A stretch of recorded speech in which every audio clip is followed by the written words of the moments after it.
Hello, biology, and welcome back to another day of e-learning. Our wintry mix pulled through for us once again.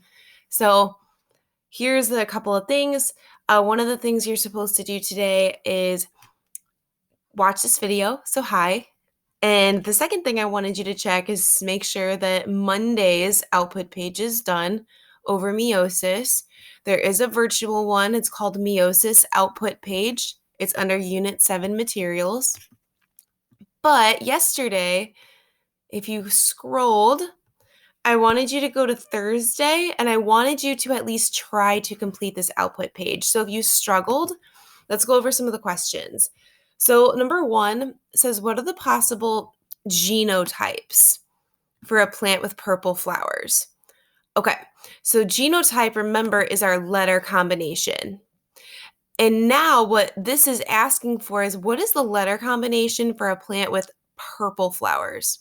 So what you're going to do is look at this table that Mrs. Becker and I gave you, or me if you're in my second hour, and look for the trait that talks about flower color. Okay?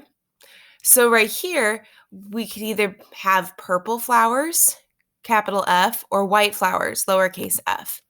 Well, this is what are the possible genotypes. So remember, purple is going to be dominant here. Okay, so if we have a capital F, the flower is going to be purple no matter what. However, another possible genotype would be capital F, lowercase f. Reason being is, remember, the capital letter is going to mask the recessive trait.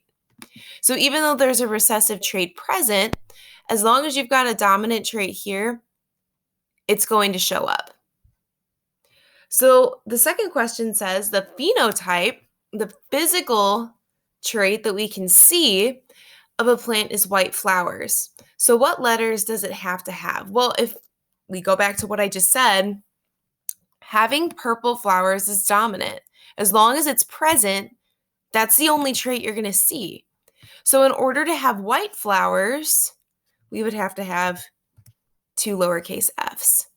So as you work through this, I want you to start thinking about what the vocab is, first of all, and then try to identify the trait up here. I saw some people put one of each letter for this question. All you're looking at is flower color. You're not looking at what the seed pods look like, if the plants are tall or short, or what their flower position is. All you're looking at is flower color. Okay? This says if a plant has genotype capital D, lowercase d, would it be dominant or recessive? Again, look for capital versus lowercase letters. Number 5, if a plant's genotype is heterozygous for flower color, okay, again, looking at this, what would its genotype and phenotype be? So remember what heterozygous means, okay? It's either going to be two of the same letters or one of each. It's up to you to look that up. The notes are also posted to Classroom. Okay? So I need you, if you think that you struggled with this yesterday, go back and look at this set of questions one more time. Also, if a plant has genotype big A, little a, what are the possible alleles or letters it will give its offspring? It's either going to give the offspring a capital A or a lowercase a. This is diploid because there's two letters. They need to separate and split. So when this plant makes gametes, these are the only two letters that it's going to have. So it's either going to give its offspring a capital A or a lowercase a. Then today, what you need to do is fill out the 2 peas in a pod trait activity. So you've learned that traits are passed from parents to offspring in pea plants, but does it work the same way in humans? So all you need to do is complete this table, okay? This table is going to tell me what your traits are. And then when we come back together Wednesday, we are going to talk about this table. So when this says your phenotype, for me personally, mine would be no freckles. Okay, so my possible genotypes, I could be capital F, or capital F, lowercase f. Since having no freckles is the dominant trait, I don't know if I have two letters that look like this or two letters that look like this.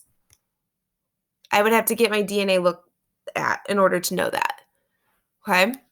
So I can roll my tongue. So my possible genotypes, since that's the dominant trait, could be either or.